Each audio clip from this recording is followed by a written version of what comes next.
दोस्तों, मैं ऋषु सिंह आप सभी का स्वागत करती हूं अपने YouTube चैनल पे और आशा करती हूं कि आप सभी ठीक होंगे और पढ़ाई कर रहे होंगे। तो चलिए शुरू करते हैं। आज का टॉपिक है भक्ति काल पर महत्वपूर्ण प्रश्न। तो चलिए शुरू करते हैं। आपका पहला प्रश्न है, मेरे तो गिरधर गोपाल दूसरों न कोई, किसका पद है? तो वो है मीराबाई का। मेरे तो गिरधर गोपाल दूसरों न कोई पद की रचयिता मीराबाई हैं। ये संप्रदाय निरपेक्ष अनन्य कृष्ण भक्त थी। इनकी भक्ति माधुर्य भाव या प्रेम भाव वाली थी। तो ये भी क्वेश्चन बनता है कि इनकी भक्ति किस भाव की थी, मतलब ये कई सारे एग्जामों में पूछा जाता है। पायो जी मैंने राम रतन धन पायो, प्रस्तुत पद के रचयिता का नाम क्या है? तो वो है मीराबाई। पायो जी मैंने राम रतन धन पायो, इस पद की रचना धर्मनिरपेक्ष कवित्री मीराबाई ने की है। और गीत गोविंद की टीका, नरसिंह जी का मायरा, मलार राग, राग गोविंद, सत्यभामानुरूषण, मीरा की गरबी, रुक्मिणी मंगल और आदि ये सब प्रमुख मीरा की रचनाएं हैं। मीराबाई का मलाल किसकी कृति है?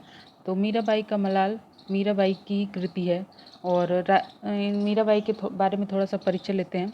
राजस्थान के मेड़ता में राठौर वंशी रतन सिंह के यहाँ 1504 ईस्वी में जन्मी मीराबाई गिरधर गोपाल श्री कृष्ण की प्रमुख भक्त थी। तो इनका जन्म हुआ था 1504 ईस्वी में। मीराबाई ने अपने इष्ट देव की उपासना में मीराबाई का मलार, नरसिंह जी का मायरा, गीत गोविंद, टीका, राग गोविंद आदि की रचनाएं की। और फिर अब बात करते हैं नंददास के बारे में, जो कि इनकी रचनाएं हैं, ये अष्टछाप के कवि भी हैं। और इनकी रचनाएं हैं अनेकार्थ मंजरी, रस मंजरी, मान मंजरी, रूप मंजरी, श्याम सगाई, भंवर गीत, रास पंचाध्याय, सिद्धांत पंचाध्याय आदि। तो अगले क्वेश्चन पे चलते हैं। गौड़ीय संप्रदाय के संस्थापक हैं। तो गौड़ीय संप्रदाय के संस्थापक हैं चैतन्य महाप्रभु।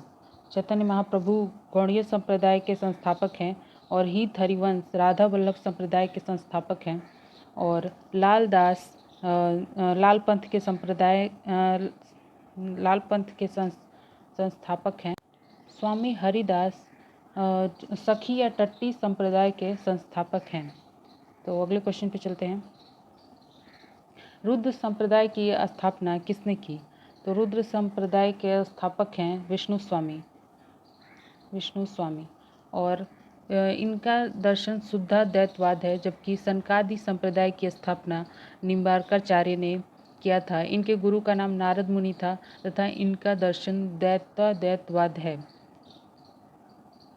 बसो मेरे नैनन में नंदलाल, बसो मेरे नैनन में नंदलाल किसकी पंक्ति है? तो वो है मीराबाई की। बसो मेरे नैनन में नंदलाल मीराबाई की पंक्ति है। और जो सूरदास की पंक्ति है वो है, लरिकाई को प्रेम कहो अली, कैसे करिके छूटत। और उसके बाद नंददास की पंक्ति है, नौ मरकत मनीश्याम मणिगण ब्रजमाला, वृंदावन को रीझ मनहु पहिराई माला। ये नंददास की पंक्ति है। और उसके बाद कृष्णदास की पंक्ति है, कंचन मणि मरकत रस ओपी, नंद सुवन के संगम सुखकर अधिक विराजत गोपी। तो ये सब इनकी प्रसिद्ध पंक्तियां हैं, तो इसको भी याद रखना जरूरी है। तो अगले क्वेश्चन पे चलते हैं। मीराबाई के गुरु कौन थे? तो मीराबाई के गुरु का नाम है रैदास। और मीराबाई का जन्म 1504 ईस्वी में हुआ, पहले ही बता चुके हैं, तथा इनकी मृत्यु 1546 ईस्वी में हुई। और इनका जन्म मेड़ता के समीप कुड़की में राठौर वंश परिवार में हुआ था। इनके पिता का नाम रत्न सिंह था। इनका विवाह चित्तौड़ के राजा राणा संगा के ज्येष्ठ पुत्र भोजराज से हुआ था। और इनकी रचनाएं तो हम पहले ही आपको बता चुके हैं। तो अगले क्वेश्चन पे चलते हैं। रसखान कवि का वास्तविक नाम था। रसखान कवि का वास्तविक नाम सैयद इब्राहिम था। और इनका जन्म दिल्ली में सन 1533 में तथा मृत्यु 1618 ईस्वी में हुई। रसखान की प्रमुख काव्य कृतियाँ हैं सुजान रसखान, प्रेम वाटिका, दान लीला, अष्टयाम। तो ये इनकी प्रमुख कृतियाँ हैं सुजान रसखान, प्रेम वाटिका, दान लीला और अष्टयाम। उसके बाद रामानुजाचार्य ने किस दर्शन का प्रतिपादन किया? तो वो दर्शन है विशिष्टाद्वैतवाद। रामानुजाचार्य ने विशिष्टाद्वैतवाद का प्रतिपादन किया। वैष्णव भक्ति के आदि आचार्य रामानुजाचार्य माने जाते हैं। रामानुजाचार्य को शेष या लक्ष्मण का अवतार भी माना जाता है।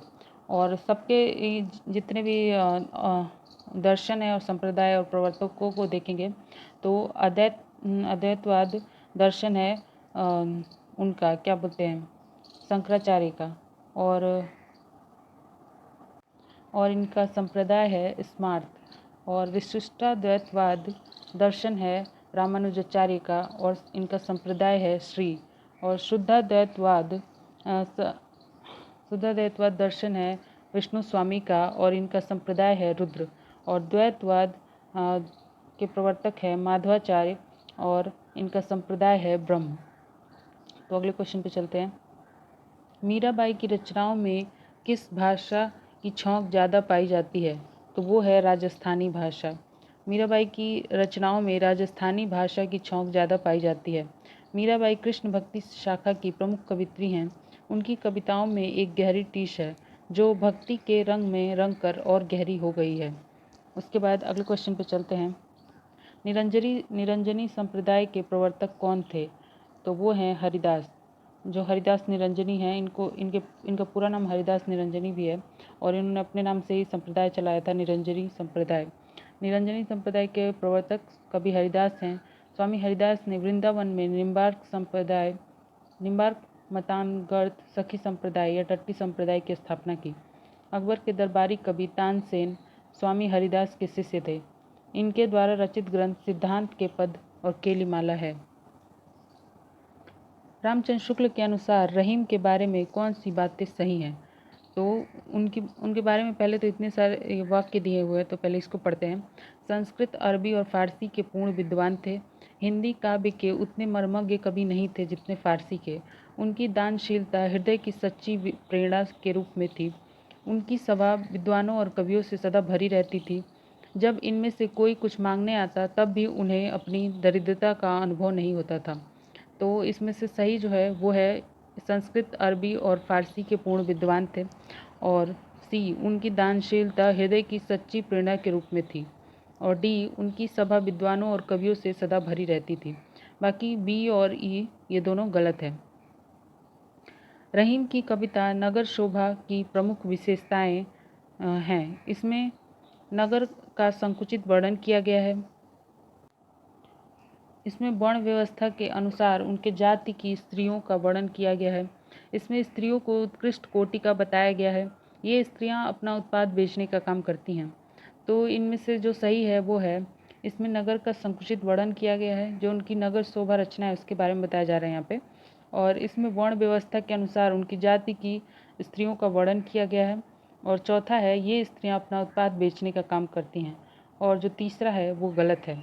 और रहीम की रचनाएं हैं बैरवे नायिका भेद, जो कि अवधी भाषा में है और ये सबसे उनकी प्रसिद्ध रचनाएं हैं, हर परीक्षा में पूछा जाता है। रास पंचाध्यायी और श्रृंगार सोरठा मदनाष्टक। रास पंचाध्यायी उनकी भी है, नंददास की भी है और इनकी भी है।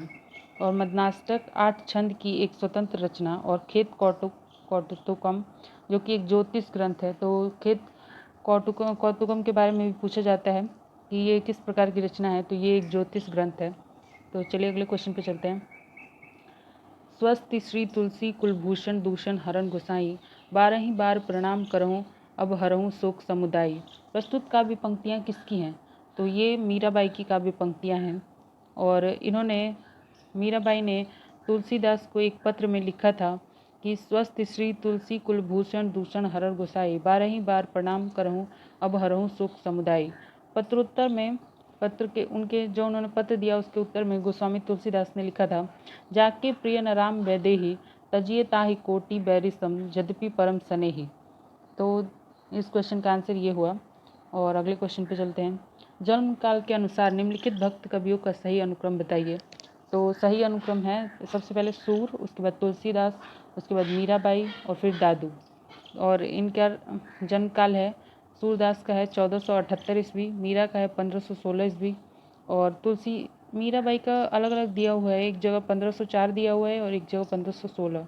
तो एक बार कंफर्म करके देखना होगा, मैं आपको कंफर्म करके बता दूंगी कल। और फिर तुलसीदास का जन्म तुलसीदास का जन्म काल दिया हुआ है 1532 ईस्वी। तो इसके हिसाब से तो फिर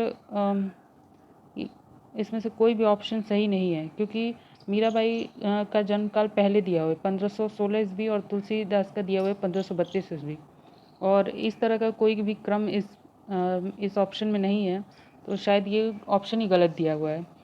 तो चलिए मैं आपको सही लेकिन क्रम बता देती हूँ। तो सबसे पहले सूरदास होंगे और उनका जन्म काल है 1478 ईस्वी। उसके बाद मीराबाई होंगी, उनका जन्म काल है 1516 ईस्वी। और उसके बाद तुलसीदास होंगे जिनका जन्म काल है 1532 ईस्वी। और उसके बाद दादू दयाल हैं जिनका जन्म काल है 1544 ईस्वी। तो ठीक है दोस्तों, यहाँ पे ये वीडियो ख़त्म होती है, और आप बताइएगा कमेंट करके कि आपको मेरी वीडियो कैसी लगी, और अगर आपको मेरी वीडियो अच्छी लगती है तो प्लीज़ लाइक और सब्सक्राइब कीजिए। धन्यवाद।